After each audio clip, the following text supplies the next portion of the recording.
This isn't just another small-town love story. When Ella Mae Sullivan's fiancé discovers she can't have children, he doesn't just break off their engagement.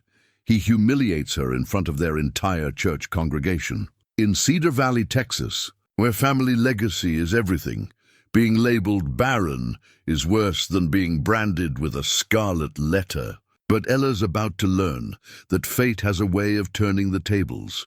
Beau Callahan isn't your typical wealthy rancher. Since losing his wife and unborn child 5 years ago, he's become a ghost of a man, managing his vast empire from the shadows. When these two broken souls cross paths at his ranch's community school, something changes.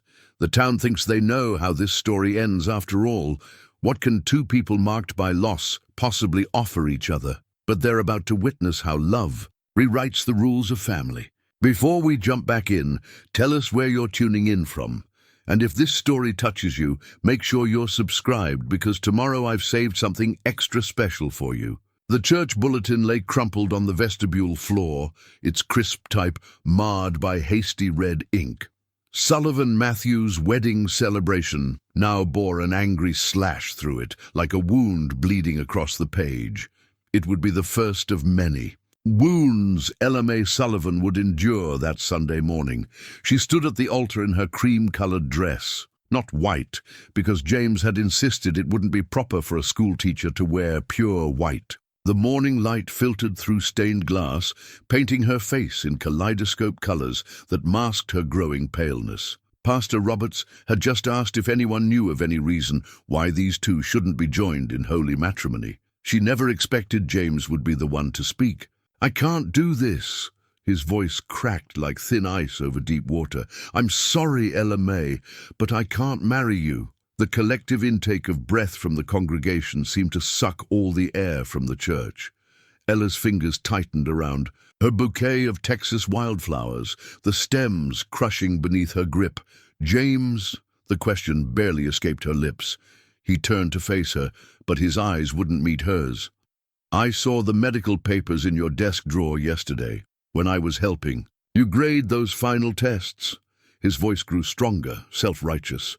"You can't have children, Ella. You knew this, and you didn't tell me." The words hit her like physical blows. She'd planned to tell him after the honeymoon, had drafted the speech 100 times in her head, had prayed for the right moment, the right words. "I was going to what? Wait until after we were married? Trap me into a childless marriage?" James stepped back, his polished shoes squeaking against the wooden floor. "My family has had children in Cedar Valley for 5 generations, Ella. 5 generations of Matthews men providing for their wives and children. I can't be the one to end that legacy." Each word hammered another nail into the coffin of her dreams. The church seemed to shrink, the walls closing in as 200 pairs of eyes bored into her. She saw Mrs. Matthews, James's mother, nodding in grim approval, saw her own mother's hand fly to her mouth in horror, saw her 3rd-grade student Jenny Watson's confused face in the second pew. "James, please," she whispered. "We could adopt. There are other ways." "Other ways?" He laughed, a harsh sound that echoed off the vaulted ceiling. "This isn't about other ways, Ella. This is about bloodlines, legacy, family, real family." The bouquet slipped from her numb fingers, wildflowers, scattering across the altar steps like broken dreams. Someone in the back pews began to whisper. The sound spread like wildfire through the congregation, a rising tide of murmurs that would soon become the flood of gossip that would drown her reputation. Pastor Roberts cleared his throat. "Perhaps we should take this discussion—" "No, James." Cut him off. "Everyone needs to know. They need to understand why I'm doing this." He turned to address the congregation directly. "I'm sorry for the spectacle, but better this than living a lie. Better this than letting down my family name." Ella stood frozen, unable to move, unable to breathe. The cream-colored dress suddenly felt like a straitjacket, too tight across her chest.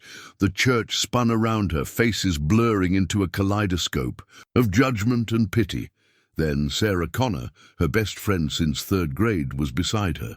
An arm around her waist, a whispered, "Let's go, honey." But Ella's feet wouldn't move. "I loved you," she said, her voice carrying in the terrible silence. "I loved you enough to believe that would be enough." James finally met her eyes then, and for a moment she saw something like regret flicker across his face, but his voice was firm when he replied, "Love isn't enough, Ella Mae. Not without the promise of a real family." Sarah's arm tightened around her waist. This time, Ella's feet moved. One step, then another. Down the altar steps she dreamed of descending as a bride, past the scattered wildflowers that seemed to mark her path of shame, past the whispers and stares and the weight of generations of Cedar Valley tradition bearing. Down on her shoulders, the Texas sun blazed bright and merciless as Sarah led her out of the church. Behind them, the heavy wooden doors closed with a sound like judgment, like an ending. But endings have a way of becoming beginnings, though Ella didn't know it yet.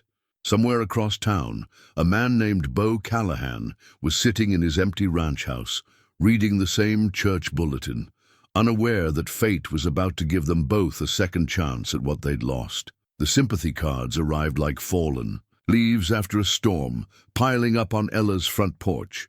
She'd stopped collecting them after the third day, letting them gather dust under the Texas sun. Each envelope held someone else's version of comfort, someone else's judgment wrapped in Bible verses and platitudes. Sarah found her sitting cross-legged on her living room floor, surrounded by unopened cards and half-packed boxes. The TV droned quietly in the background, tuned to an old western neither of them was watching. "You're not really thinking of leaving Cedar Valley, are you?" Sarah settled onto the worn floral couch, pushing aside a box labeled classroom supplies. "This is your home." Ella picked up one of the cards, running her finger along its pristine edge. "Mrs. Henderson dropped this one off personally. Told me she's praying for my situation, like it's some kind of disease that prayer might cure. Mrs. Henderson still thinks Elvis is alive and running a gas station in Lubbock." Sarah reached down, squeezing Ella's shoulder. "Since when do you care what she thinks?" "Since the entire town started looking at me like I'm broken." Ella's voice cracked. "You should have seen the email from the school board.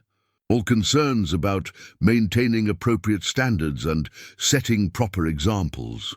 Their worried parents might not want their children taught by someone who—" She swallowed hard. "Someone who can't have any of her own. That's ridiculous. You're the best teacher Cedar Valley's got. Tell that to Monica Phillips. She pulled Amy out of my class yesterday." Ella stood, walking to the window. Outside, the late afternoon sun painted the street in shades of gold and shadow. Said she didn't want her daughter getting confused about family values. Sarah's sharp intake of breath spoke volumes. "I'll have a word with Monica." "Don't." Ella turned, managing a weak smile. "It'll just make things worse. You know how this town works.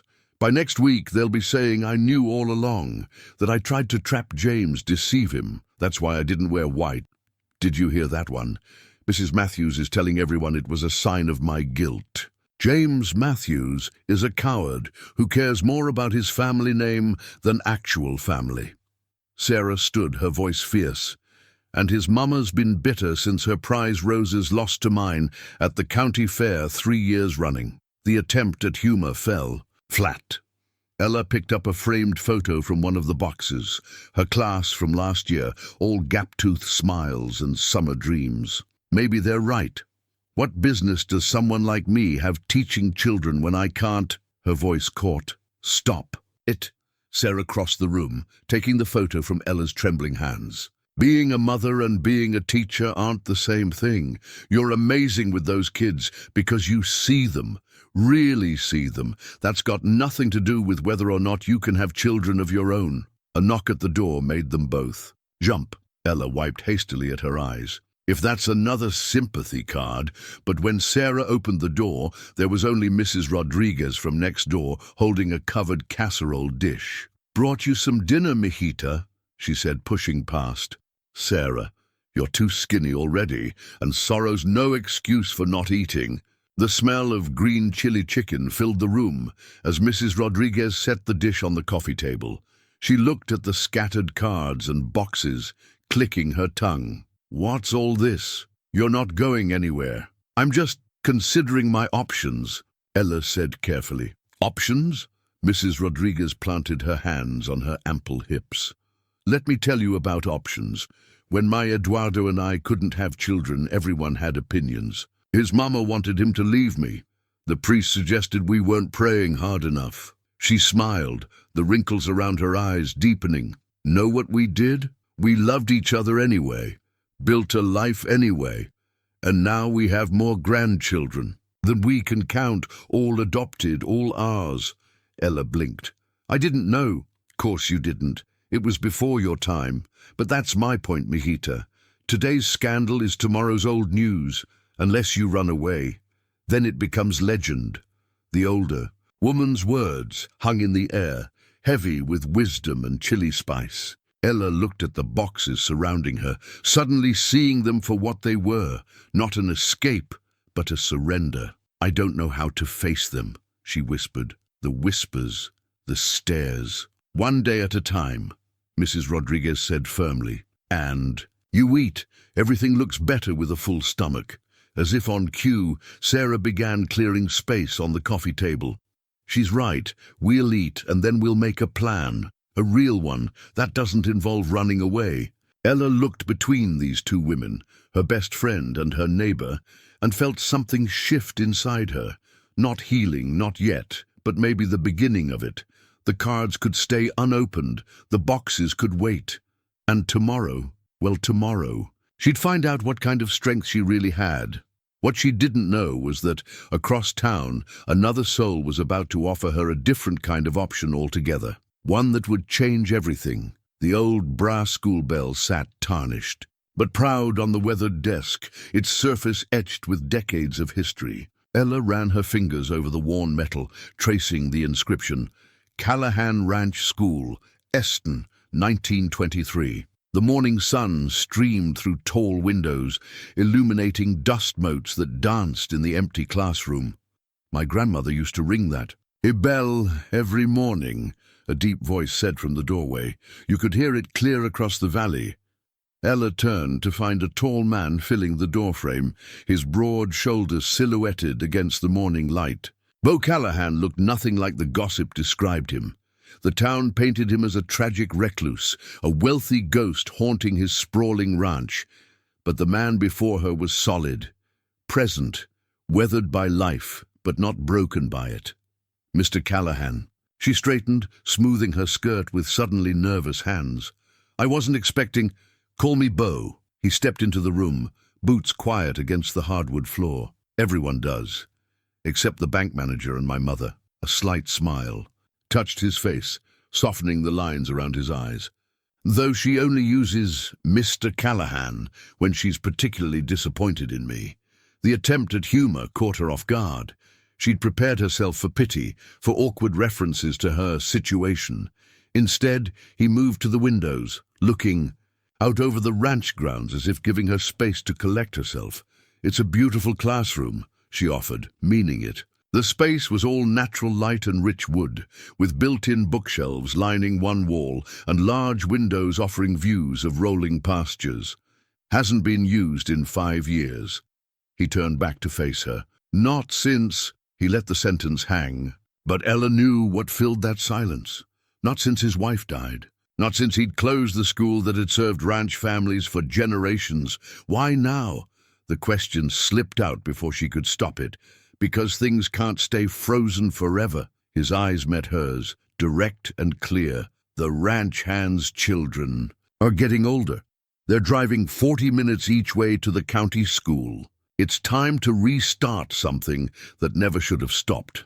And you need a teacher who's desperate enough to take the job, Ella thought, but didn't say. The position had appeared like a miracle 3 days ago, hand-delivered by Sarah, who'd heard about it from her cousin who worked at the feed store. A full-time teaching position, housing included, far from the whispers of Cedar Valley proper. "I know what they're saying about me in town," she said quietly, "and I know what they say about me." He shrugged, a gesture too casual to be entirely genuine. "That I'm a hermit, a ghost. That I let grief turn me into someone my wife wouldn't recognize." He picked up the bell, its weight familiar in his hands.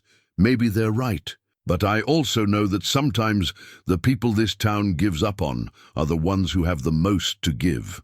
The words hung between them, heavy with meaning. Outside, a horse nickered, and somewhere in the distance, a cow lowed.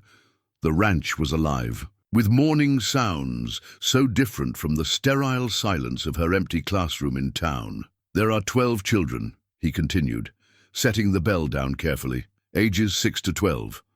"Most have grown up on horses before they could walk. They'll need someone who can handle independence, who understands that learning doesn't just happen between four walls. And you think I'm that someone. I think you're someone who knows what it's like to have the ground disappear beneath your feet. Someone who understands that sometimes the path forward isn't the one you planned." He moved toward the door, pausing in the frame. "The job's yours if you want it. Housing's in the old foreman's cottage. It's small, but it's got a good view of the sunrise. Maria, our cook, keeps the main house running, and she's already excited about having another woman on the ranch." He smiled slightly. "Fair warning, she'll try to feed you 3 times a day." Ella looked around the classroom again, seeing not what it was, but what it could be. Fresh paint, new books, children's artwork on the walls. A place where worth wasn't measured in bloodlines or tradition. "When would you need me to start?" "Monday." He hesitated. "Unless that's too soon." Too soon would be never going back to Cedar Valley. Too soon would be hiding in her house with those unopened sympathy cards. She squared her shoulders. "Monday? Works perfectly." He nodded, approval flickering in his eyes. "Welcome to Callahan Ranch, Miss Sullivan." He turned to leave, then added almost casually, "You know, that bell hasn't rung in 5 years. Might be nice to hear it echo across the valley again." After he left, Ella stood in the quiet classroom, her hand resting on the old brass bell. Outside, the ranch stretched toward the horizon, full of possibility, and for the first time since that Sunday in church, she felt something that felt suspiciously like hope. The newspaper clipping was yellowed with age, carefully preserved behind glass in the Cedar Valley Gazette's front office. "Local tragedy strikes Callahan Ranch," the headline read, dated 5 years ago. Sarah found Ella staring at it during their Saturday morning coffee run. "You don't need to torture yourself with that," Sarah said softly, but Ella couldn't look away from the grainy photo of a younger, smiling Beau Callahan with his arm around a beautiful dark-haired woman. Rebecca Callahan, 32, an unborn child. "Lost in tragic accident," Ella read quietly. "Beloved teacher at Callahan Ranch School, wife of prominent rancher Beau Callahan, remembered for her dedication to education and community service." "Come on." Sarah tugged at her arm. "Let's get our coffee, and did you know she was pregnant when it happened?" Ella's finger traced the glass.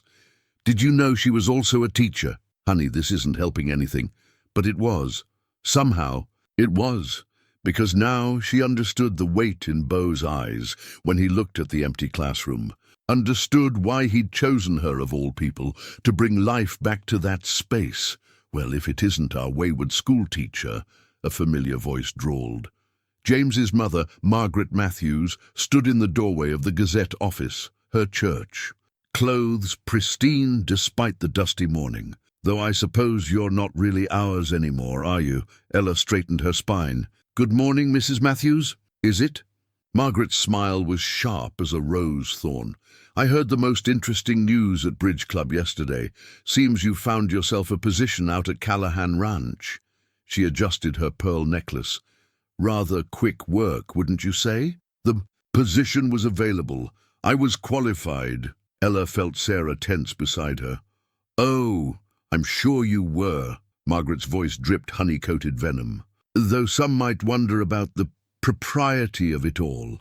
A single woman living out there, all alone with that poor widower." She shook her head. "But then, propriety was never your strong suit, was it?" "That's enough." Sarah stepped forward, but Ella caught her arm. "You're right, Mrs. Matthews," Ella said calmly. "Propriety isn't my strong suit. My strong suit is teaching children, which is exactly what I'll be doing at Callahan Ranch." She moved past the older woman, head high, but Margaret's words followed her onto the sidewalk. Just remember, dear, damaged people tend to find each other. Doesn't mean they can fix each other. The Texas sun beat down as they walked to Sarah's. Truck, the morning already thick with heat and unspoken words. Finally, Sarah broke the silence. You know she's just bitter because her son left me at the altar. Because I'm not crawling away in shame. Ella's laugh held no humor. Or because I'm going to work for the one family in Cedar Valley. That's even older and wealthier than the Matthews? All of the above. Sarah started the engine, but mostly because you're standing tall while doing it. They drove in silence for a while, past the familiar storefronts and church steeples of their hometown. Every corner held a memory. The ice cream parlor where they'd celebrated after high school graduation, the park where James had proposed, the school where Ella had taught until a week ago. Maybe Mrs. Matthews is right, Ella said finally. Maybe. I'm running away to a job that needs doing, to a place where you can use your gifts, Sarah snorted. Honey, that's not running away, that's running toward something. But what if, Ella hesitated, what if I'm just replacing her, Rebecca? What if that's all this is? Sarah pulled the truck over, turning to face her friend. Listen, to me, that man didn't hire you because you remind him of his wife. He hired you because you remind him of what that school used to be, what it could be again. How can you be so sure? Because I saw his face when you rang that old school bell. Yesterday morning, my cousin Tommy works the south pasture. Said it was the first time in 5 years anyone's heard that sound across the valley. Said Beau Callahan stood on his front porch and actually smiled. Ella remembered that moment. The weight of the bell. In her hand, the clear tone ringing out across the ranchlands. She hadn't known Beau was listening. It won't be easy, Sarah continued. This town has a long memory and a sharp tongue, but you've got something they don't expect. What's that? A chance to write your own story, one that doesn't end with you. Being the woman James Matthews left at the altar. Sarah squeezed her hand. Though fair warning, if you start falling for that brooding rancher, I'm going to say, I told you so at your wedding. Sarah! Just saying, her friend grinned. Sometimes the best way to prove them wrong is to find happiness where they least expect it. As they drove on, Ella thought about the newspaper clipping, about Rebecca's smiling face and all the dreams that had died with her. But she also thought about that school bell's ring echoing across the valley, about new beginnings and second chances. Sometimes she was learning the things that broke you could also set you free. The crayon drawing appeared on Ella's desk just before lunch. A stick figure in a blue dress, standing in front of a yellow schoolhouse, complete with a crooked bell tower. Miss Ella was written in careful first-grade letters beneath it, signed by 6-year-old Lucy Rodriguez, the ranch foreman's daughter. It's you, Lucy announced proudly from the doorway, her dark braids swinging. Papa says you made the bells sing again. Ella touched the drawing gently, remembering that morning's nerves as she'd faced her new class for the first time. 12 faces, some curious, some wary, all belonging to children who'd grown up with the rhythm of ranch life in their bones. The bell's been quiet a long time. An older boy, Tommy Henderson, aged 12, had said during morning introductions. Mama says it used to ring every day when Miss Rebecca was here. A heavy silence had followed his words. The children shifted in their seats, exchanging glances that held too much understanding for their years. They all knew about Miss Rebecca, about the accident, about why the school had stood empty for so long. But before the silence could stretch too thin, Maria had appeared in the doorway like a guardian angel, her round face beaming. Who's ready? For morning snack? I made my special cinnamon rolls. Now as lunch approached, those same cinnamon rolls were just a memory of sticky fingers and grateful smiles. The morning had flown by in a blur of placement tests and getting to know you activities. The children, Ella discovered, were bright and eager, if a bit behind in formal academics. But they possessed a practical intelligence that came from growing. Up on the land, they could calculate feed ratios in their heads and understood the complex ecosystem of the ranch better than any textbook could teach. "Miss Ella," Lucy tugged at her skirt, "can we have class outside sometimes? Miss Rebecca used to let us learn under the big oak tree." Before Ella could answer, a deep voice came from the doorway. "That oak tree's seen 5 generations of Callahan Ranch students." Beau stood there, his presence filling the room like it had that first day. "My grandmother used to say the best learning happens where you can feel the wind on your face." Lucy beamed at him. "Mr. Beau, did you come to see our new classroom? Miss Ella let us put up our art on the walls, see?" She pointed to the growing collection of drawings pinned to the bulletin board. "I see that." His eyes met Ella's over Lucy's. "The place hasn't felt this alive in a long time." Heat crept up Ella's neck. "The children make it easy. They're natural learners, ranch kids," he said with quiet pride. "They understand that everything's connected, the land, the animals, the people." He paused. "Speaking of connections, Maria wanted me to remind you about lunch. She's made enough. Food to feed half the county, and she'll take it personally if you don't join us." "Oh, I wouldn't want to impose." "It's not an imposition." His voice was firm. "It's tradition.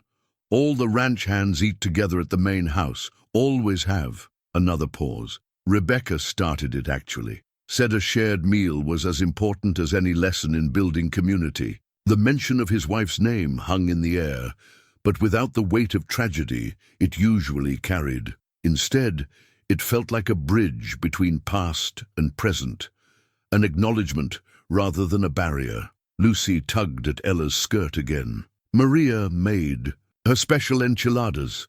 They're the best thing ever after cinnamon rolls." Ella looked at her tiny student's eager face, then at Beau's quietly expectant one. In town, she'd taken to eating lunch alone in her classroom, avoiding the staff room whispers.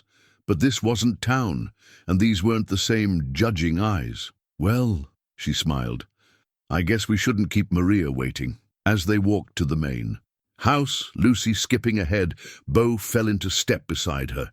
"The children seem happy," he said. "It's been too quiet around here for too long. They're remarkable kids." Ella clutched Lucy's drawing to her chest. "They make me feel like..." She hesitated. "Like what?" "Like maybe broken things can be made whole again, just in a different way." He was quiet for a moment, then said softly, "Maybe that's the best kind of healing, not going back to what was, but forward to what could be." Their eyes met briefly, an understanding passing between them that needed no words. Ahead, Lucy's voice rang out with childish excitement. "Hurry up! Maria says the tortillas are best when they're hot." And so they hurried. Two people learning that sometimes the best new beginnings come disguised as endings, and that healing often happens one small moment at a time, like a child's drawing, a ringing bell, or the simple act of sharing a meal. Together. The recipe card was worn at the edges, stained with butter marks and time. Maria's handwriting flowed across it in faded blue ink. "Abuela's jalapeno cornbread, for family only." Ella stared at it across her kitchen counter, touched by the simple gesture of inclusion it represented. "The secret," Maria had whispered earlier that evening, pressing the card into Ella's hands, "is to heat the cast-iron skillet until it's screaming hot before you pour in the batter. Makes the edges crispy, just like my grandmother taught me." Now, 2 weeks into her life at Callahan Ranch, Ella was beginning to understand that family here meant something different than it did in town. It wasn't about bloodlines or tradition. It was about shared meals and small kindnesses, about belonging simply because you chose to belong. The evening air drifted through her cottage windows, carrying the scent of sage and cattle and late summer. From her small porch, she could see the lights of the main house glowing warm against the darkening sky. Beau's office light was still on, a solitary beacon in the upper window. She'd caught him watching her class earlier that day, standing in the shadow of the old oak tree as she taught the children about weather patterns, using the ranch itself as their laboratory. The younger ones had delighted in building small wind vanes from paper and sticks, while the older students plotted weather data in their notebooks. "You're good with them," he'd said later, when she'd found him fixing a loose board on the schoolhouse. "Steps. They trust you. They make it easy," she'd replied, but they both knew it was more than that. These children carried their own kinds of hurt, the absence of a beloved teacher, the shadow of tragedy that had touched their small community. They recognized in Ella someone who understood loss, who knew how to keep going anyway. A knock at her door pulled her from the memory. She opened it to find Lucy standing there, clutching a cloth-covered basket. "Mama sent more cornbread," the little girl announced. "She says you're too skinny." Behind her, Miguel Rodriguez, the ranch foreman, smiled apologetically. "Maria's on a mission to fatten up the whole ranch." But Lucy insisted on delivering this one herself. "Did you know," Lucy said seriously as Ella invited them in, "that Miss Rebecca used to let us have picnic lessons under the oak tree every Friday?" She looked up hopefully.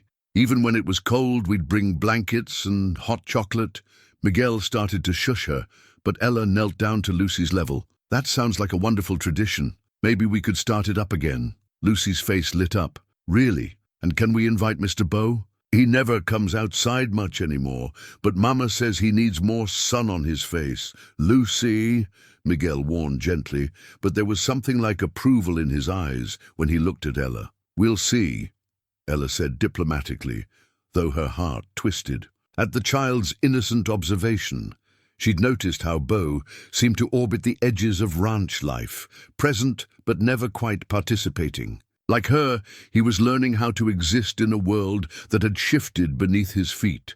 After they left, Ella found herself back on her porch, watching the night deepen over the ranch lands. A horse nickered in the distance, and somewhere an owl called out its lonely song. The recipe card sat in her hand, its edges soft with use. On impulse, she went to her kitchen and began gathering ingredients. The cast-iron skillet, a housewarming gift from Maria, sat ready on her stove. As she mixed cornmeal and buttermilk, she thought about Rebecca's picnic lessons, about Lucy's hopeful face, about Beau's solitary light in the window above. Sometimes, healing happened in giant leaps, moments of courage or dramatic change. But more often she was learning it came in small steps, in recipe cards passed down through generations, in children's traditions honored and renewed, in the simple act of baking cornbread in a kitchen that was slowly beginning to feel like home. Tomorrow, she decided she'd pack up whatever turned out of this first attempt at Maria's recipe. She'd ring the old school bell, gather her students under the oak tree, and maybe, just maybe, that solitary light in the upper window would decide to join them. After all, wasn't that what family did? They fed each other, supported each other, gave each other reasons to step out of the shadows and into the light. The skillet was heating now, almost ready. Ella touched the recipe card one more time, tracing the words, "For family only," and smiled. Sometimes belonging was as simple as a shared recipe, a familiar tradition, and the courage to begin again. The weather-beaten ranch sign creaked ominously in the rising wind, its wooden posts straining against the approaching storm. Callahan. Ranch, Esther, 1875. Barely visible beneath years of sun and rain. Ella watched it swing from the schoolhouse window, the afternoon sky turning an unsettling shade of green. "Tornado weather," Miguel announced from the doorway, his usual easy manner replaced by worried focus. "We're moving the horses to the storm shelter barn. Beau wants everyone in the main house until it passes." The children were already gone, sent home early when the weather service issued its first warning. Now, gathering her teaching materials with shaking hands, Ella could feel the air pressure dropping. Growing up in Cedar Valley meant knowing in your bones when a storm meant business. "Miss Ella," Beau's voice carried over a distant rumble of thunder. He stood in the schoolhouse entrance, his figure silhouetted by a flash of lightning. "Leave. We need to move now." But she couldn't leave it all. Not the children's projects, not their carefully crafted stories about ranch life, not Lucy's latest drawing showing their Friday picnic under the oak tree. As she reached for the artwork, a massive thunderclap shook the building. Strong hands caught her shoulders as she startled. "The school will stand," Beau said quietly, his touch steady. It's weathered worse than this, but we need to get to the house." The wind hit them the moment they stepped outside, carrying stinging bits of dust and debris. Beau's hand moved to the small of her back, guiding her across the yard. The main house stood like a fortress against the darkening sky, its limestone walls solid and reassuring. They nearly made it before the first real blast of the storm struck. The wind turned, violent, almost lifting Ella off her feet. Without hesitation, Beau pulled her against him, shielding her with his body as they stumbled the last few yards to the porch. Maria waited at the door, her face tight with worry. "Gracias a Dios. Come in. Come in. The ranch hands are all in." The cellar. Miguel just radioed. "The horses are secured." The house's interior was a flurry of activity. Children huddled with their parents in the large family room, some clutching toys or blankets. The old ranch hands sat playing cards at the kitchen table, their casual manner belied by frequent glances at the windows. Through it all, the storm raged, its fury rattling the glass in its panes. "We should check the windows upstairs," Beau said, already moving toward the staircase. "The west bedroom shutters were loose yesterday." "I'll help," Ella offered, following him up. She told herself it was just concern for the house, not the way his presence made her feel anchored against the chaos outside. The upper floor was darker, the electricity flickering uncertainly. They moved from room to room, securing shutters and checking seals. In what was clearly Beau's office, a gust of wind caught a loose window, slamming it open. Papers scattered like startled birds.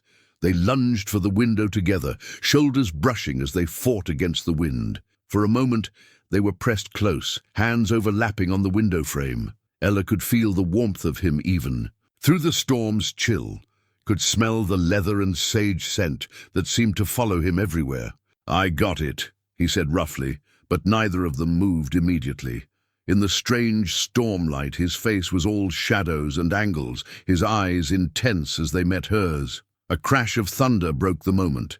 They secured the window in silence, then began gathering the scattered papers. Ella caught glimpses of ranch accounts, veterinary records, and her heart stuttered, a photograph of a dark-haired woman sitting under the old oak tree, surrounded by laughing children. Beau took the photo gently from her hands. "Rebecca loved storms," he said quietly. "Used to sit on the porch and watch them roll in across the valley, said they reminded her that nature doesn't care about our plans or expectations. It just is what it is." "She sounds wise," Ella ventured. She was. He set the photo carefully on his desk, but she also believed in rebuilding after the storm passed, in finding beauty in what remained. His eyes found hers again, in starting over. The lights chose that moment to fail completely, plunging them into storm shadow. Somewhere downstairs a child squealed, and Maria's voice rose in comfortable reassurance. The house creaked around them, solid and secure, despite the tempest. "We should get back," Ella whispered, though neither of them moved. "We should," Beau agreed, but his hand found hers in the darkness, warm and calloused and real. They stood there for a moment, two people who'd weathered their own storms, finding unexpected shelter in each other's presence. When they finally descended to join the others, something had shifted between them, subtle as a change in air pressure. Before rain, the storm raged on outside, but within the walls of the old ranch house, something new was taking root, fragile as hope, strong as a storm-tested foundation, and growing stronger with each passing moment. The leather-bound photo album lay between them on the porch swing, its pages worn soft with handling. The storm had passed, leaving behind that peculiar clarity that follows nature's fury.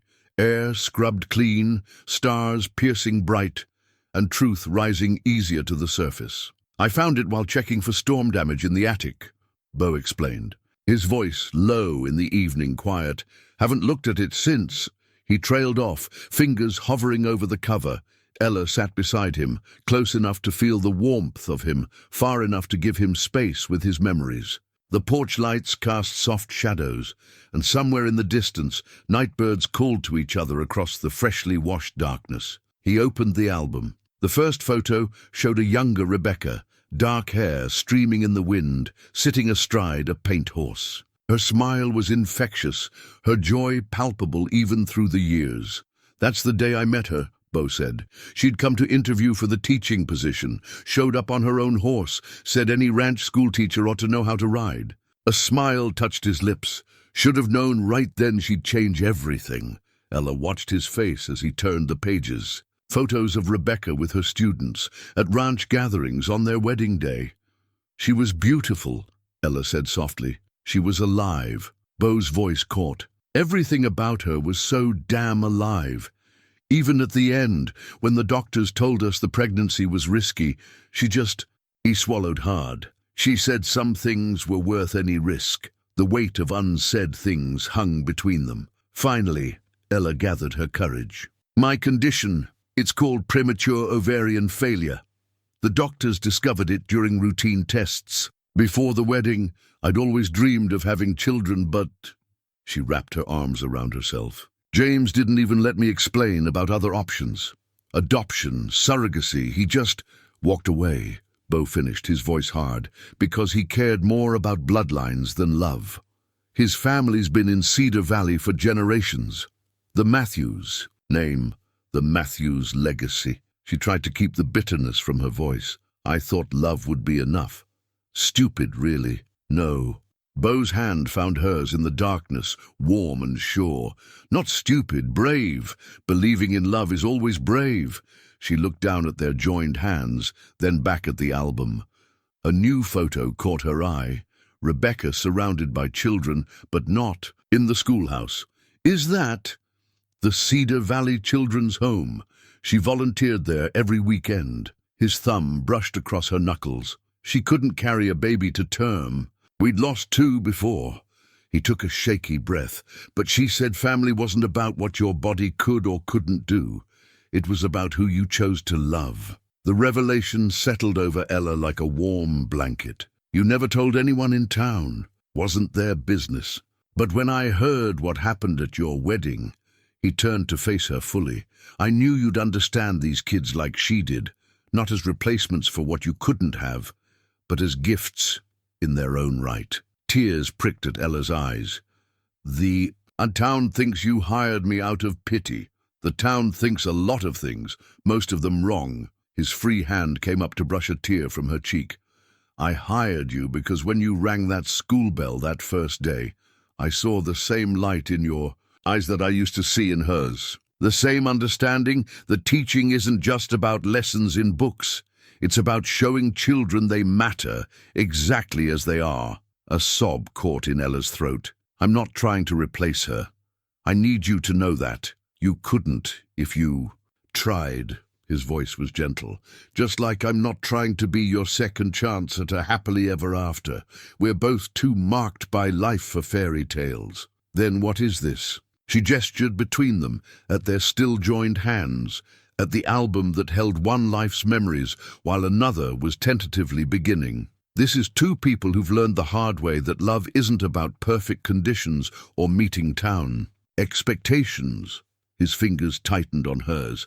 "It's about finding someone who understands your scars, because they have their own." The night wrapped around them, full of cricket song and starlight. The album lay open between them, Rebecca's captured. Smile blessing this moment of understanding between 2 wounded souls, learning to trust again. "I'm scared," Ella whispered. "Me too." He brought their joined hands to his lips, pressing a kiss to her knuckles. "But maybe that's okay. Maybe being scared just means we still know how much there is to lose and how much there is to gain." They sat there until the moon rose high, the photo album witnessing this careful fusion of past and present, of endings and beginnings, of 2 hearts learning that sometimes the deepest wounds can become doorways to the most unexpected healing. The letter arrived on a Tuesday morning, slipped under the schoolhouse door sometime before dawn. No signature, no return address, just crisp white paper filled with small-town poison, penned in precise handwriting. Some women just don't know. Their place. The ranch may be beyond town limits, but God's judgment knows no boundaries. Leave Beau Callahan to his grief and stop trying to replace what can't be replaced. Ella's hands shook as she read it, the paper crinkling under her tightening grip. Through the schoolhouse windows, she could see Lucy and the other children playing in the early morning light, their laughter a stark contrast to the bitterness in her hands. "Miss Ella?" Maria's voice came from the doorway. "I brought fresh—" She stopped, seeing Ella's face. "What's wrong, mijita?" Ella tried to hide the letter, but Maria was faster, plucking it from her trembling fingers. As she read, her round face darkened like storm clouds gathering. "Cowards," she spat, crumpling the paper. "They don't sign their names because they know their words are garbage." "It's Mrs. Matthews," Ella said quietly. "I recognize her handwriting from all those PTA meetings." Maria muttered something in Spanish that was definitely not suitable for school hours. "That woman! She thinks because her family's been here since dirt, she can what?" Beau's voice cut through the tension. He stood in the doorway, his frame filling it like a shield against the outside world.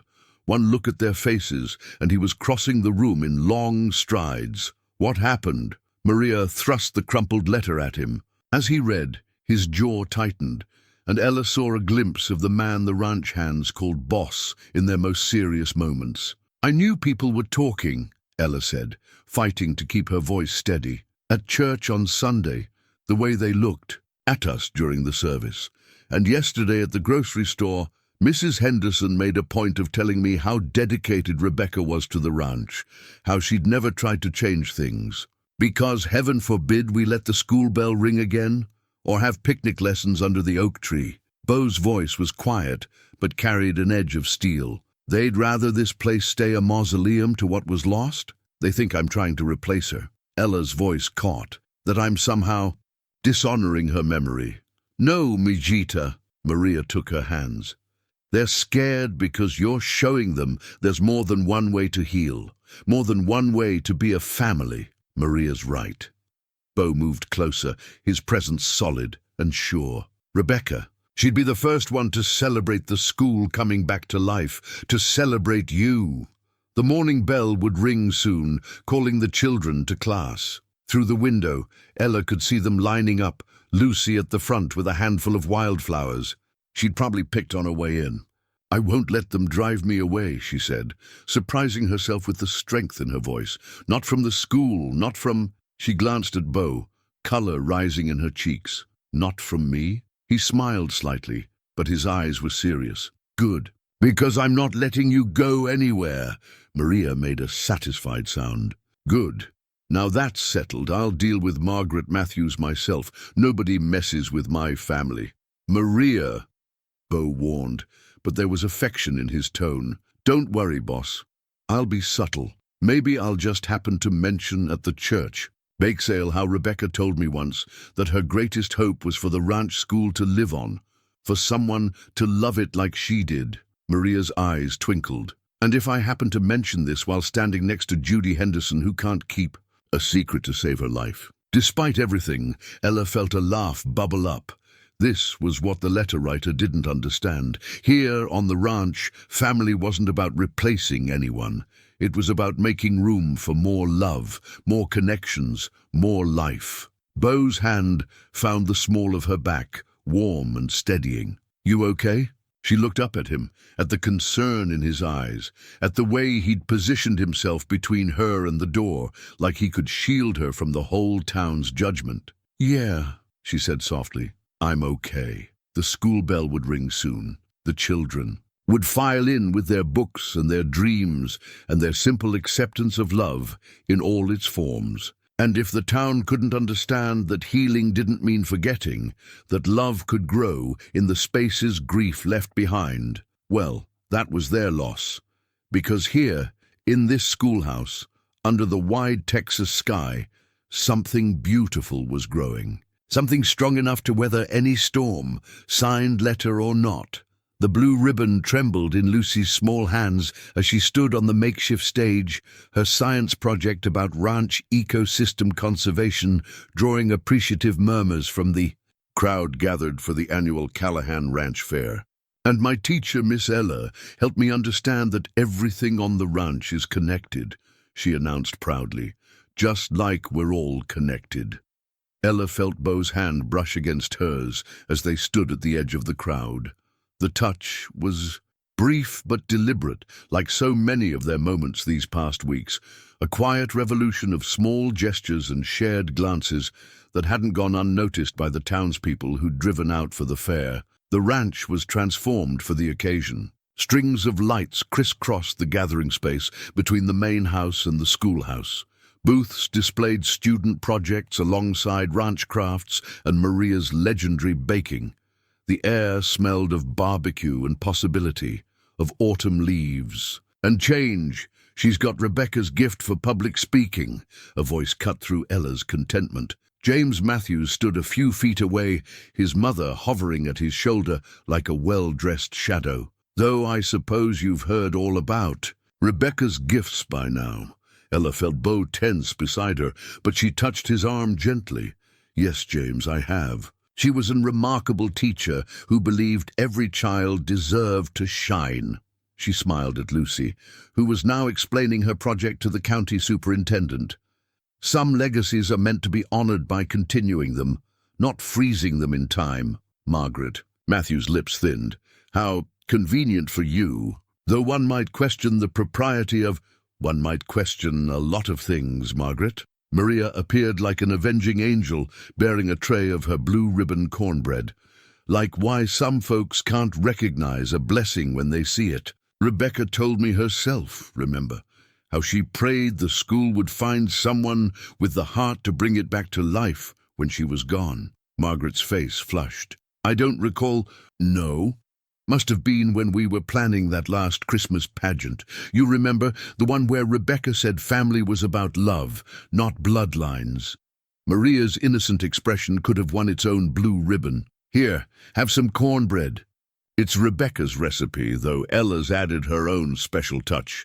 Sometimes new ingredients make things even better. As the Matthews retreated, properly outmaneuvered, Beau's hand found Ella's again. This time he didn't let go. That woman, Maria muttered, needs more than cornbread to sweeten her disposition. She patted Ella's cheek. You okay, Mijita? Fine. And surprisingly, she was. The Matthews' words didn't carry the sting they once had. Lucy's project really is remarkable.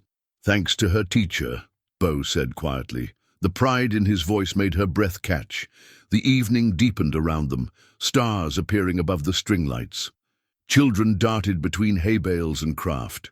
Booths, their laughter mixing with guitar music from the ranch hand's impromptu band. Parents gathered in clusters, comparing projects and sharing stories. It felt like healing looked messy and beautiful and real. Dance with me, Beau said suddenly, as the band struck up a slow country waltz. Ella's heart stuttered. Beau. Everyone's. Watching? Let them. His eyes held hers, serious and sure. I'm tired of pretending I don't want to stand beside you every chance I get. He led her to the dance floor. Really just a patch of grass cleared between the booths. Other couples moved, aside, whispers following in their wake. But when Beau's arms slipped around her waist, when he drew her close under the Texas stars, the whispers faded to nothing. You know what this means, she murmured against his shoulder. There's no going back after this. Good. His voice rumbled through her. I don't want to go back. I want to go forward. With you. They swayed together, his work-roughened hand warm against hers, her skirt brushing against his jeans. She could feel Margaret Matthews' disapproving stare, could hear the mounting murmurs from the townfolks. But she could also hear Lucy's delighted giggle, see Maria's beaming approval, feel the ranch hand's subtle nods of respect. Look, Beau whispered, turning her gently. By the project tables, James Matthews stood studying Lucy's ecosystem display, something like recognition or regret, crossing his face as he read about family systems and interconnected growth. Sometimes, Ella said softly, people can surprise you. You surprised me. Beau's hand tightened on hers, showed me that loving again wasn't a betrayal, that it was possible to honor the past while building something new. The music swelled around them, carrying hints of both memory and promise. And there, under autumn stars and string lights, surrounded by witnesses both approving and not, Beau Callahan bent his head and kissed her. It wasn't their first kiss. That had happened quietly, privately, on her porch after a long day of teaching. But this was different. This was a declaration, a choice made public, a new chapter beginning. When they parted, Lucy's voice rang out clear and happy. "Miss Ella, you got your own blue ribbon now." And somehow, that child's pure joy became the perfect benediction for this moment, caught between what was and what could be. A moment as bright and full of promise as any blue ribbon ever awarded. The old quilt, spread beneath the Texas stars, held generations of Callahan family history in its stitches. Ella ran her fingers over the worn patterns as she and Beau lay side by side in the bed of his pickup, parked on the ridge overlooking the ranch. Below them, lights twinkled in scattered windows, the main house, her cottage, the ranch hands' homes, like earthbound stars marking their own constellation of belonging. "My grandmother made this quilt," Beau said, his voice soft in the darkness. "Called it her stargazing blanket. Said some conversations were best had under an open sky. The autumn air carried the scent of sage and late-blooming wildflowers. In the distance, a coyote called to its mate, a lonely sound that only emphasized their closeness. Rebecca and I used to come up here," he continued, his hand finding Ella's, "in the darkness, after we lost the first baby, then the second. She'd name constellations and talk about all the children we'd never meet, how they were up there somewhere, dancing among the stars." Ella's throat tightened.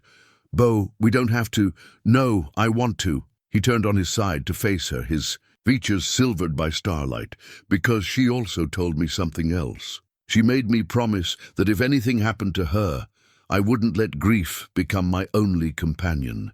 That love was too precious to bury with the dead." A shooting star streaked across the sky, a brief, brilliant arc of light against the darkness. "When I first learned I couldn't have children," Ella whispered, "I used to dream about them. 3 little girls with their daddy's eyes, a boy with a cowlick that wouldn't behave. They felt so real." She swallowed hard. "James said I was being melodramatic, that I couldn't mourn something I never had. He was wrong." Beau's voice carried the weight of experience. "You can mourn the future you thought you'd have. The children you'll never hold doesn't make the grief any less real." She turned to face him, their faces close on the old quilt. "How do you do it? Love again, knowing everything can change in a moment?" "Same way you do. One day at a time." His free hand came up to trace her cheek. "When you rang that school bell that first morning, it was like hearing music after years of silence. Wasn't just the sound. It was what it meant. Life, hope, possibility. I was terrified," she admitted. "Thought the whole town would see me as trying to take her place." "You didn't take her place. You created your own." His thumb brushed her lower lip. "Just like you're not taking her place in my heart. You're showing me my heart's bigger than I thought, that it's possible to honor one love while falling into another." The word falling hung between them, weighted with meaning. Above, the stars wheeled in their ancient paths, witnesses to this moment of truth between 2 people learning to trust again. "I'm falling too," Ella whispered, "and it scares me how much I want this, want you, want—" She hesitated. "A family." His voice was gentle. Yes, the admission felt like setting down a heavy burden, not to replace what either of us lost, but something new, something ours. "Lucy asked me yesterday if she could put both our pictures on her family tree project." His smile was visible even in the darkness.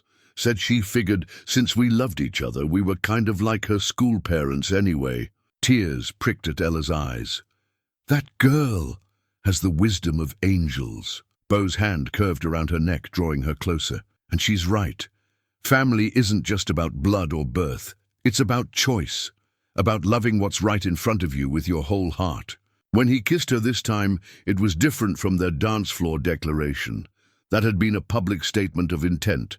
This was private, profound, a promise made under stars that had witnessed both their losses and their healing. "I love you," he murmured against her lips. "Not despite our scars, but including them, all of you, everything that makes you who you are. I love you too." The words came easily, naturally, like they'd been waiting to be said all along. Scars and all. They lay there until the moon rose high, wrapped in his grandmother's quilt and each other's arms, talking about everything and nothing. About Lucy's project and Maria's matchmaking, and the way the town was slowly, grudgingly beginning to accept them. About dreams of children, adopted, fostered, borrowed, loved, and the family they could build together. And above them, the stars, that had witnessed so much loss, now sparkled with new possibility, as if Rebecca herself was smiling down on this patchwork love story pieced together from grief and hope and second chances. The Callahan family Bible was a massive leather-bound volume that sat on a carved oak stand in Beau's parents' living room. Its pages held 5 generations of births, marriages and deaths, each entry penned in different hands across the decades. Ella Callahan, Beau's mother, ran her fingers over the empty spaces beneath her son's name, as Ella sat nervously on the antique sofa. "You know," Eleanor said carefully, "Rebecca used to stare at these blank pages like they were accusing her of something." She looked up, her eyes so like Beau's, sharp with understanding. "I told her then what I'm going to tell you now. Legacy isn't just about filling spaces in a book." Ella's hands twisted in her lap. "Mrs. Callahan, Eleanor dear, and let me finish." She closed the Bible gently. "My son smiles again. The school bell rings. Children's laughter echoes across the ranch. That's a legacy too. Frank Callahan, silent until now in his leather armchair, cleared his throat. Heard little Lucy Rodriguez did some fancy presentation about ranch ecosystems, won a blue ribbon at the fair. She did," Ella said, warmth flooding her voice. "She compared the ranch to a family system, how every part depends on the others, how removing one element affects the whole." "Smart girl." Frank's weathered face creased in a smile. "Her grandmother used to cook for this house when I was a boy. Now her daddy runs our ranch operations. That's legacy too, isn't it? The kind that doesn't need blood to bind it." Eleanor reached for the Bible again, but this time she opened it to the front, where a passage was highlighted. "Love never fails." "Beau told us about the town's reaction," she said softly. "About Margaret Matthews and her poison pen letters. About James." She shook her head. "Such small minds, thinking legacy is only about names in a book or blood in veins."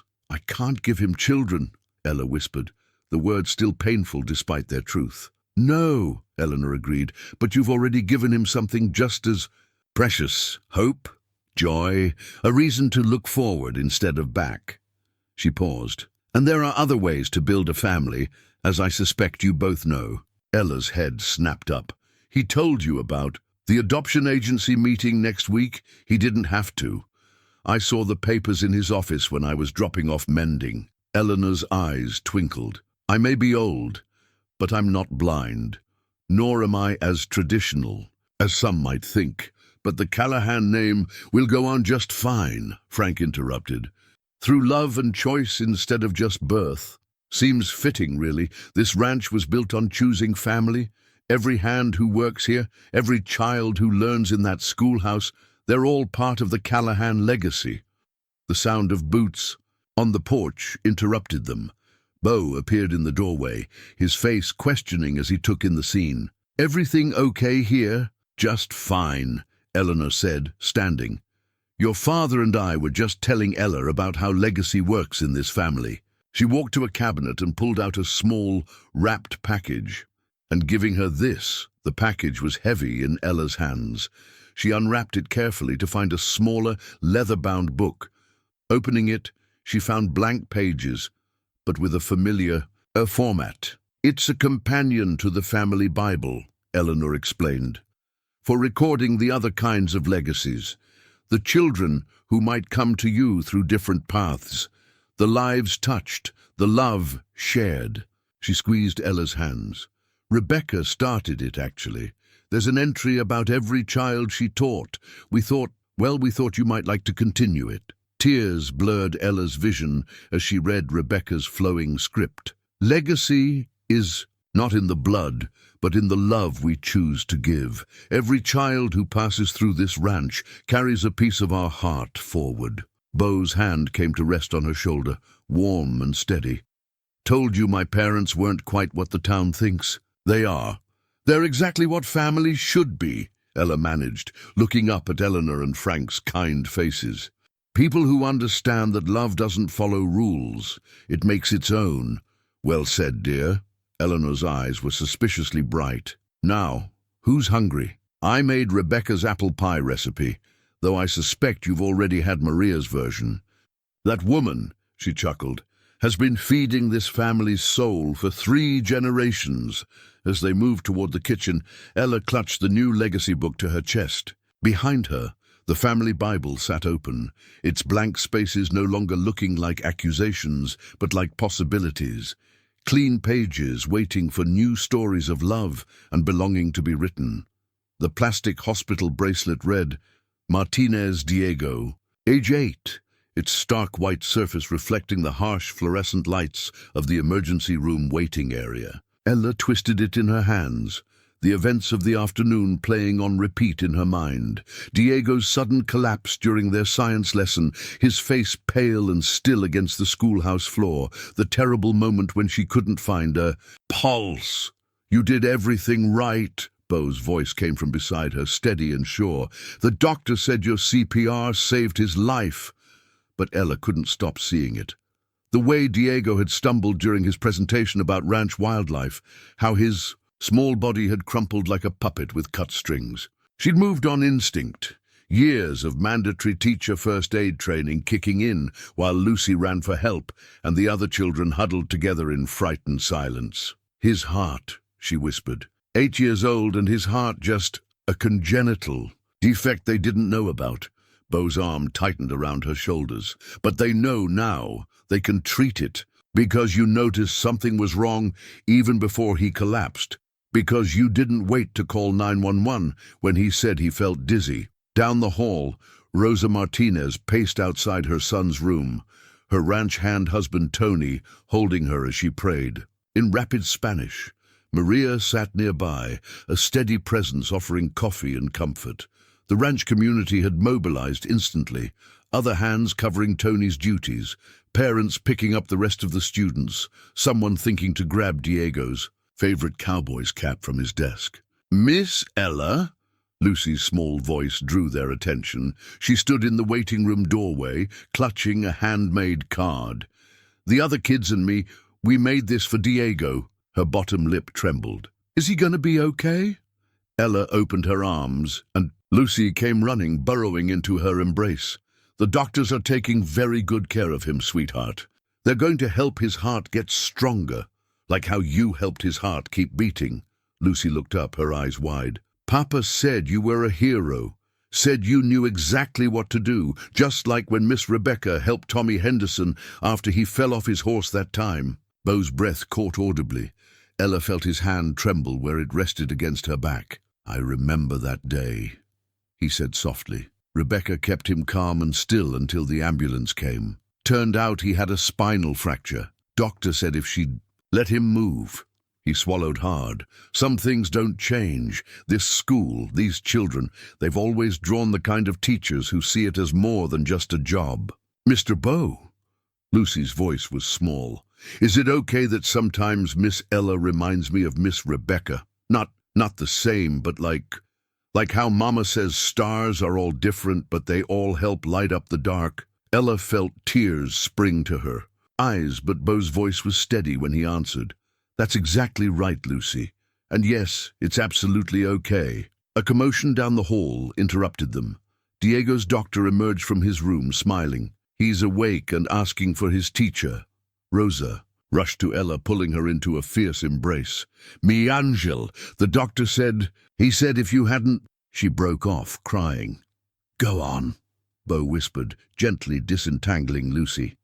"Your student needs you." Diego looked small in the hospital bed, wrapped in white sheets and trailing monitoring wires, but his smile was as bright as ever. "Miss Ella, did you see? I got a cool bracelet just like yours." Ella laughed through her tears, holding up her visitor's bracelet to match his. "Look at that! We're bracelet buddies. Mama says you helped my heart when it got tired." He looked at her seriously, like how we helped that baby bird that fell from its nest last week. "Remember? You said sometimes things need extra help to be strong." "That's right." She took his small hand, marveling at the steady pulse beneath her fingers. "And you're going to get all the help you need to get strong again. Can we still do science class outside when I come back?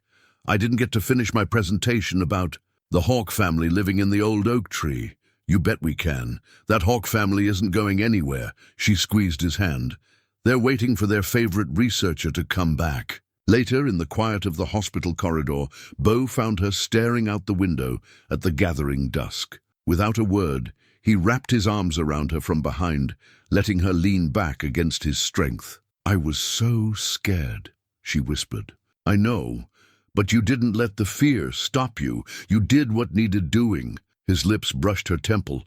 "Made me fall in love with you all over again, watching you save that boy's life. Watching you with Lucy after. Seeing you be exactly what everyone needed." She turned in his arms, pressing her face into his chest.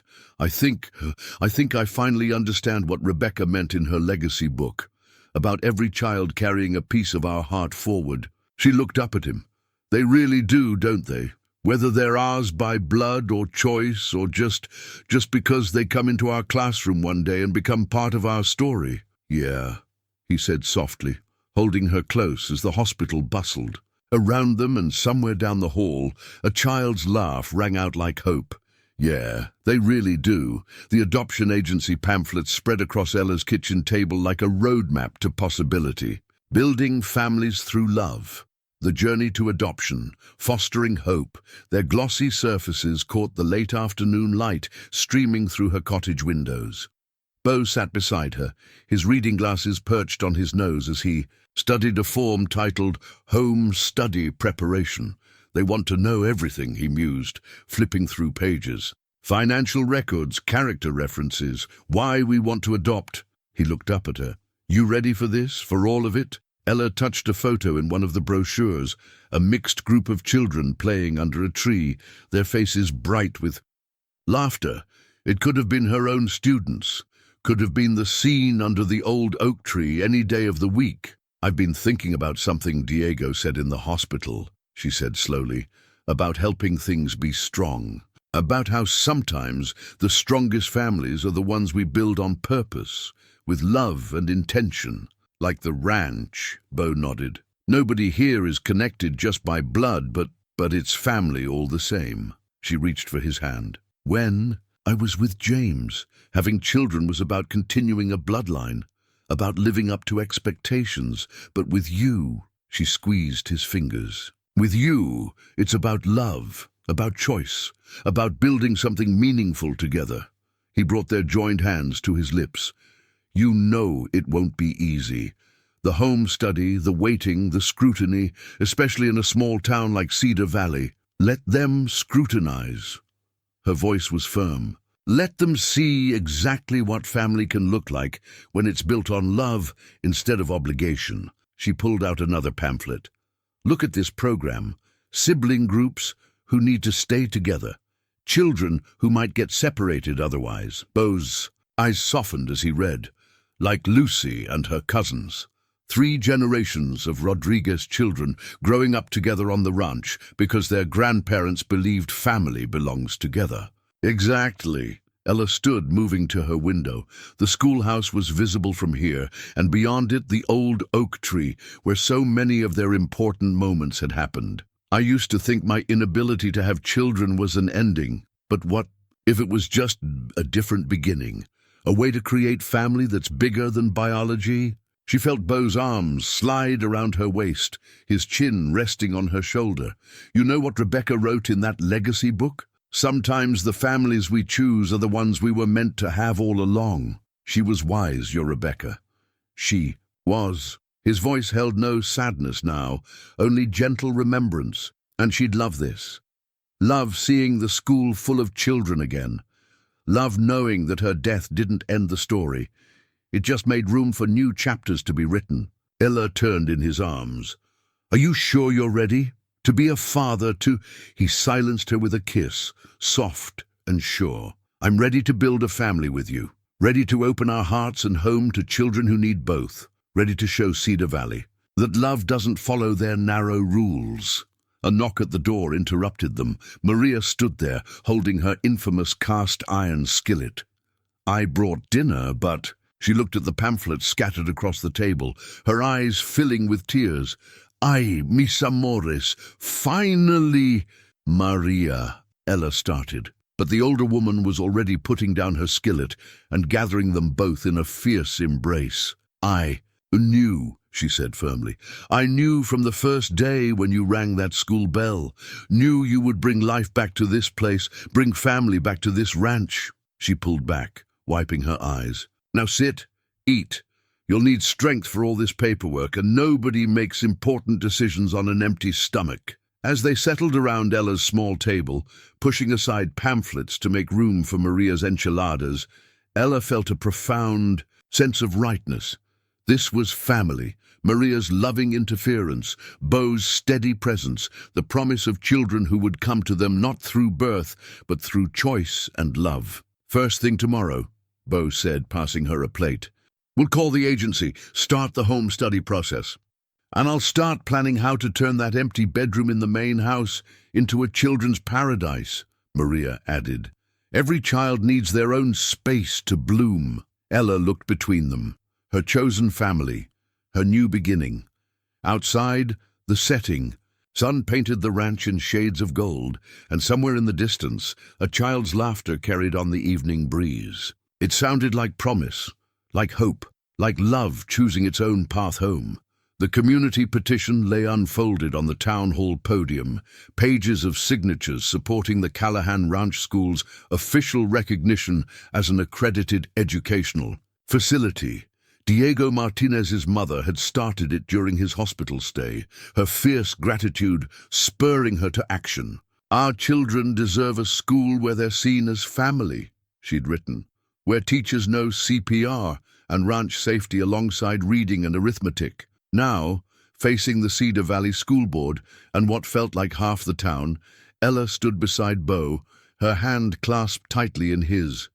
The wooden panels behind them still held the faded photographs of past board members, generations of Cedar Valley's finest families looking down with painted judgment.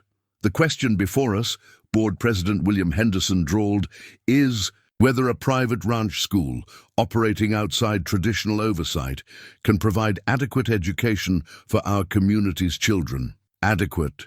Tony Martinez stood, his voice carrying the quiet authority of a man who'd worked the land for 20 years. My son is alive because of that school's teacher. My daughter writes poetry about ecosystems. They're learning ranch management alongside mathematics. I'd say that's better than adequate. Murmurs rippled through the crowd. Ella saw Sarah sitting with Maria near the front, both women radiating supportive energy. But she also saw Margaret Matthews whispering to her circle of friends, saw James shift uncomfortably in his seat. No one disputes Miss Sullivan's quick thinking during young Diego's emergency. Margaret spoke up, her voice honey-sweet with venom. But we must consider the unusual domestic situation developing at the ranch. The example being set. You mean the example of love healing broken hearts? Maria's voice cut through the whispers. Of family being about more than blood. See, we should definitely consider that example. What Mrs. Matthews means, James stood not quite meeting Ella's eyes, is that there are concerns about stability, about the future, about our plans to adopt. Beau's quiet words silenced the room. About how we're choosing to build our family through love instead of biology. He stepped forward, his presence commanding attention. Good. Let's talk about that. Let's talk about how this school has always been about more than just reading and writing. It's about community, about belonging. Ella squeezed his hand and stepped up beside him. When Rebecca Callahan ran this school, she taught her students that family comes in many forms, that love doesn't follow rules. It makes its own path. She pulled out a worn piece of paper. This is from her teaching journal. She wrote, "Today my students learned that the strongest ranch fences aren't the ones that keep things out, but the ones that give things room to grow." A soft sound came from the audience. Ella Callahan was crying silently, Frank's arm around her shoulders. "The ranch school has 12 students now," Ella continued. 12 children learning not just academics, but empathy, responsibility, the kind of practical knowledge that comes from having your classroom extend beyond 4 walls. She smiled at Lucy, who sat proudly in her father's lap. They're learning that family is about showing up for each other, about celebrating differences instead of fearing them. "The adoption agency has already approved our home study," Beau added, his voice gentle but firm. "They specifically cited our school environment as a positive factor, a place where children can heal, grow, and belong." "But tradition," Margaret began. "Tradition."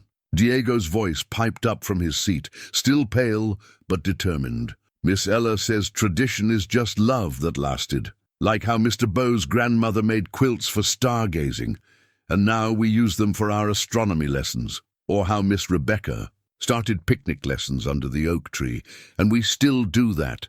"From the mouths of babes," Sarah murmured, loud enough to carry. William Henderson cleared his throat. "We have received over 200 signatures supporting the ranch schools. Accreditation. We've reviewed the curriculum, which exceeds state standards while incorporating valuable practical education." He adjusted his glasses. "And we've noted that since Miss Sullivan took over, test scores have actually improved. Because children learn better where they feel safe," Rosa Martinez said firmly. "Where they're treated like family." "I move to approve the petition," a board member called out. "Seconded," another added quickly. The vote was quick, decisive. 7 hands raised in favor, none against. Even James, after a long moment, raised his hand, though he wouldn't meet his mother's. Outraged stare. Afterward, as people filed out of the town hall, Lucy ran up to hug Ella's legs. "Does this mean our school is official now?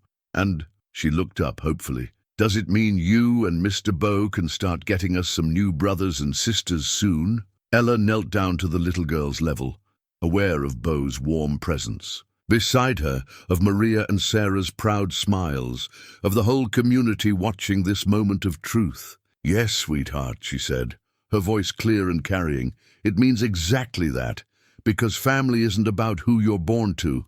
It's about who you choose to love. And this ranch, this school, we choose love every single day." The setting, sun through the town hall windows, caught the tears in Beau's eyes as he helped her up, wrapped an arm around her waist, and led their growing family out into the golden evening light. The marriage license sat on Maria's kitchen counter. "It's official. Text stark against cream paper. Beau Alexander Callahan and Ella Mae Sullivan." But it was the other papers beside it that kept drawing Ella's eyes as she sat in her wedding dress. Adoption approval documents, their future, written in government letterhead and possibility. "Stop fiddling with your flowers, mijita," Maria scolded gently, adjusting Ella's crown of Texas wildflowers. "They're perfect, just like everything else." The kitchen buzzed with quiet activity. Sarah arranging reception plates, Eleanor pressing last-minute details on Ella's simple white dress, Lucy practicing her flower girl walk with serious concentration. Through the window, Ella could see the ranch transformed. The old oak tree stretched its ancient branches over rows of white chairs, its leaves dancing in the autumn breeze. Student artwork lined the path to the makeshift altar, pictures of ranch life, of family, of love in all its forms. "Miss Ella?" Lucy paused in her practicing. "Is it true that after you and Mr. Beau say, 'I do,' Tommy and Annie will really..." Come live with us." Ella's heart swelled. The siblings, 8 and 6 years old, had stolen their hearts during their first meeting at the children's home. Tommy's serious eyes and Annie's infectious giggle had felt right, felt like pieces, clicking into place. "Yes, sweetheart, they'll be here next week, just in time to start school." "Good." Lucy nodded decisively. "I already told them all about our picnic lessons and the secret hideout behind the schoolhouse. Annie can share my reading spot under the oak tree." A knock at the kitchen door made them all turn. Frank Callahan stood there looking uncomfortable, in his suit but his eyes warm. "Ladies, mind if I have a moment with my future daughter-in-law?" The others filtered out, Maria shooing Lucy along with promises of preview cookies. Frank settled into a kitchen chair, pulling out an old envelope. "Rebecca wrote this," he said quietly. "Asked me to give it to whoever Beau found to love again." He held up a hand as Ella started to protest. Not because she wanted to haunt his future, because she knew him, knew he'd need permission to be completely happy today. With trembling fingers, Ella opened the envelope. "To the woman who taught him to smile again, thank you. Thank you for being brave enough to love a man who knows loss. Thank you for understanding that his heart has room for both grief and joy. Thank you for making the school bell ring again. I don't know you, but I know this ranch. Know how it heals broken things, how it makes family from love instead of obligation. Take care of our children, the ones in the schoolhouse, the ones who'll come to you through choice instead of chance, all of them. Love them fiercely, and on your wedding day, know that you're not replacing anyone. You're writing your own chapter in a story that's big enough for all of us. With love and blessing, Rebecca." Ella looked up through tears to find Beau in the doorway, his own eyes wet. "Your mama said I'd find you here," he said roughly. "I know. It's bad luck," but she was in his arms before he could finish, the letter pressed between them. "She knew," Ella whispered against his chest. "Somehow she knew we'd need this today." "Yeah." He pulled back enough to see her face. "You okay? With all of it? The wedding, the kids coming so soon after?" "I'm perfect." She smiled up at him. "This is exactly right. All of it." A commotion outside drew their attention. Through the window, they could see their guests arriving. Ranch hands in pressed shirts, students with their families, even some town folks. James stood awkwardly, at the edge of the gathering, having come without his mother. Sarah was directing traffic with cheerful authority, while Maria distributed hugs and appetizers with equal enthusiasm. "Last chance to run away," Beau teased softly. "Never." She touched his face. "We've got 2 children coming home to us next week. We've got a school full of kids who need us. We've got each other. I'm exactly where I want to be." The wedding itself passed in a blur of joy and tears. Lucy scattered flower petals with scientific precision. Diego, fully recovered, carried the rings with proud responsibility. Eleanor read Rebecca's favorite poem about love being stronger than fear. Maria and Sarah stood as witnesses, their faces shining with happy tears, and when the pastor finally pronounced them husband and wife, the school bell rang out across the ranch, Lucy's special contribution to the moment.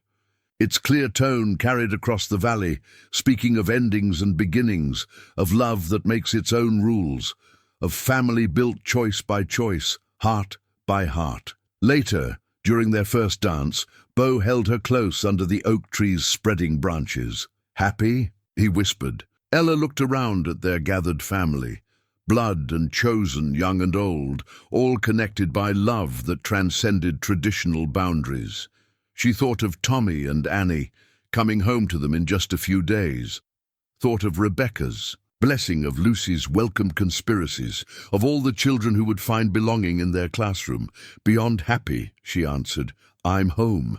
The class photo captured everything that made the Callahan Ranch School special. 20 children now, not 12, arranged on the schoolhouse steps, with the old oak tree spreading protective branches above them. Tommy and Annie sat front and center, their once hesitant smiles now bright and sure. Lucy stood beside them, her arm around Annie in the easy affection of best friends. Diego perched on the top step, his heart strong and his grin wide. And at the center of it all, Ella and Beau stood together, with 3-year-old Michael, their newest foster child, perched on Beau's hip. The little boy had arrived 3 months. Ego, too young for school, but old enough to wrap the entire ranch around his tiny finger. Perfect timing, Sarah called, lowering her camera. Just before the rain. The late autumn sky threatened storms, but nobody moved to go inside. These children had learned that some moments were worth getting a little wet for. Miss Ella? Tommy tugged at her sleeve. Can we show Michael the surprise now, before it rains? Ella exchanged a glance with Beau, who nodded. Go ahead, son. Tommy beamed at the word, he still did every time, and took his little foster brother's hand. The other children fell into formation behind them, a plan clearly long in the making. They led the way to the old oak tree, where a new addition had appeared, a wooden platform wrapped around the trunk, creating a reading nook complete with cushions, and a small roof. We all helped build it, Annie burst out, unable to contain her excitement. The older kids did the heavy stuff with Mr. Beau and Mr. Tony, and us younger ones painted and decorated. Look, Michael pointed with 3-year-old delight. Stars. The platform's roof was indeed painted with constellations, a tribute to Beau's grandmother's stargazing quilt. The railings held carved names of every child who'd ever attended the ranch school, starting with those first students from 1923. We found all the names in Miss Rebecca's legacy book, Lucy explained, and we left room for more. Lots more, Ella felt Beau's arm tighten around her waist as they took in their children's creation. The past year had brought so many changes. Tommy and Annie's adoption finalized, Michael's arrival, the school's expansion. Each step had felt like fulfilling a promise made under these very branches. There's one more surprise, Diego announced. He pulled out a familiar leather-bound volume, the companion book to the family Bible, the one Eleanor had given them on their wedding day. We all wrote in it about what family means to us. The children had filled pages with their thoughts, their drawings, their hearts poured out in pencil and crayon and careful cursive. Annie's neat handwriting caught Ella's eye. Family is like our oak tree. It grows branches to hold everybody who needs holding, and it has roots that go deep but also spread wide to hold hands with other trees. And sometimes branches break in, storms, but new ones grow. And sometimes birds come to nest for just a season, like Michael maybe, but they're still part of the tree's story. Out of the mouths of babes, Maria's voice came from behind them. She stood with Sarah and the Callahan. Grandparents, all of them having quietly gathered for this moment. The first fat drops of rain began to fall, but nobody moved. Michael squirmed down from Beau's arms to explore his new reading nook, his delighted giggles mixing with the pattering drops. You know what this reminds me of? Eleanor said softly. That first day you rang the school bell, Ella.